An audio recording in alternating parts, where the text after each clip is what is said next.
سامعین بس 4-5 منٹ میں بات کو سمیٹتا ہوں. شیطان کے ہتھ کنڈے وہی پرانے ہیں. بس ذرا روغن کرتا ہے, رنگ روغن تھوڑا سا کر کے مزین کر کے لے آتا ہے اور تمہیں پھسلا دیتا ہے. تو شیطان نے کہا جو مخلصین ہیں, مولا جو تیرے عاشق ہیں نا, دیکھ لو اس نے عرش الہی پہ کہہ دیا تھا, اس نے کہا مولا جو تیرے عاشق ہیں ان پہ میرا کوئی زور نہیں چلے گا.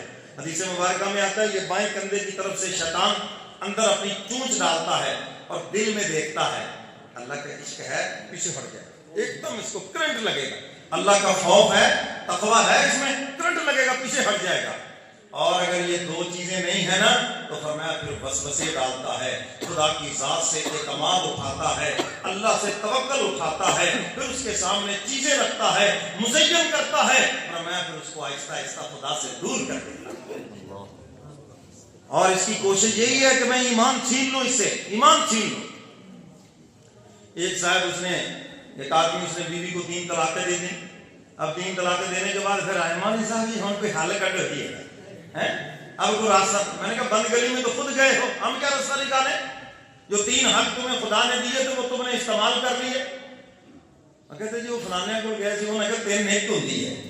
میں کہا 3 چھتر مارو ہیں اس سے سر دے بیٹے, پھر پوچھو بھی 1 بجے کہ 3 بجے. جس پاگل نے تمہیں یہ مشورہ دیا, اللہ کے نبی فرماتے ہیں قرب قیامت لوگ بیویوں سے زنا کریں گے. صحابہ نے پوچھا یا رسول اللہ وہ کیسے ہوگا؟ فرمایا پہلے بیوی بنا کے لائیں گے, پھر اس کو چھوڑ دیں گے, اور پھر شرم کی وجہ سے اس کو رکھیں گے. فرمایا ساری عمر زنا کریں گے, جو بچے بھی اس سے پیدا ہوں گے حرام کے پیدا ہوں گے.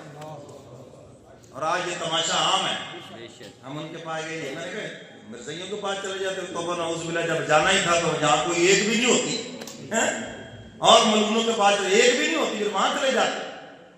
تب اس کو کسی اور نے مشورہ دے دیا جی اللہ کرا لو. اللہ بھی حرام ہے, یاد رکھو, ہمیں خواہ بدنام کیا. اللہ کے نبی نے لعنت فرمائی ہے, اللہ کرنے والا کر سب پر میری لعنت ہے. ایک لعنتی کام ہے جو اس نے خیر چلانے سے چلا دی. اب وہ اللہ کی زمین وسیع ہے, اللہ خیر چلا. تو ایک بڑا دانشور آ گیا, اس نے کہا تو ایسے کر, میں تجھے ایک گور بتاتا ہوں, کرنے کا انکار کر دے, مرتد ہو جا, اور پھر تو جناب علیہ السلام ہو جانا, پھر دوبارہ اسلام قبول کر لے, بس پھر تیرا نکاح ہو جائے گا. اب اس کی کہنے پہ ایسا کیا, نتیجہ کیا نکلا؟ دوبارہ اس کو کلمہ پڑھا رہے ہیں, وہ کہتا میری زبان پر ہی نہیں چڑھتا. یہ ایمان کوئی اختیاری چیز ہے؟ میں اور آپ اگر مسلمان ہیں, یہ اس کا فضل و کرم ہے. یہ کوئی اختیاری چیز نہیں ہے کہ مرضی سے اختیار کر لیں اور چھوڑ دیں. اس نے چھوڑا اور زبان پہ کلمہ نہیں چڑھا, نتیجہ کیا نکلا کہ بغیر کلمے کے مر گئے. ایک ڈاکٹر نے کتاب لکھی اور اس نے 100 آدمیوں کا آخری وقت لکھا. ڈاکٹر ہونے کے ناطے اس نے کہا 100 بندوں کا انتقال میرے ہاتھوں میں ہوا, جن میں صرف 2 بندوں کو کلمہ نصیب ہوا. اس نے کہا ایک حافظ قرآن تھا, ایک ماں باپ کا فرما بردار تھا. اس نے کہا 98 بندے میں ان کو کلمہ پڑھاتا رہا, وہ کہتے ہیں میرے زبان پہ بھینس آتی ہے, زبان پہ ٹریکٹر تو آتا ہے, زبان پہ دنیا کی ہر چیز آتی ہے, مگر کلمہ نہیں آتا. میرے محترم سامعین, شیطان ہمارے ایمان کا دشمن ہے.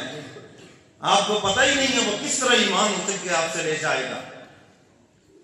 ایک عابد, بڑی عبادت کرنے والا بادشاہ وقت نے اس کے لیے گرجا بنایا, بڑا اسے پروٹوکول دیا, شاہی پروٹوکول, اور شیطان نے اس سے گناہ کروایا عورت کے ذریعے. اللہ کے نبی اسی لیے تو فرماتے ہیں یہ شیطان کی پھندیاں ہیں, اس کے ذریعے گناہ کروایا, زنا کروایا, اور اس نے کیا کیا, اس کو قتل بھی کر دیا. اور شیطان نے بتایا بھی پھر خود من الجنۃ والناس, یہ شیطان جنوں میں سے بھی ہے, انسانوں میں سے بھی ہے, اور بعض انسان صرف اس کے شاگرد نہیں بلکہ شیطان کے بھی استاد ہیں, ایسے گرو ہیں وہ. جب بادشاہ کو پتا چلا, اس نے کہا ہمارے یہ انعامات, ہم نے یہ اس کو مقام دیا اور اس کی یہ ذلیل حرکت. بادشاہ نے پھانسی کا آرڈر دے دیا کہ جس کے لیے ہم نے عبادت خانہ بنایا, جس کے لیے ہم نے اتنا پروٹوکول, اتنا پیسہ لگا, اتنی عزت دی پوری سلطنت میں کہ یہ اتنا بڑا عابد ہے, اور اس نے یہ ہماری ناک کٹوا کے رکھ دی. اب جب پھانسی کے بندے پہ کھڑا ہے تو شیطان آ گیا. یہ جو آخری وقت کہتے ہیں ماں آ گئی فلاں, یہ بڑی خطرے کی بات ہے. وہ شیطان آتا ہے ان کی شکل میں.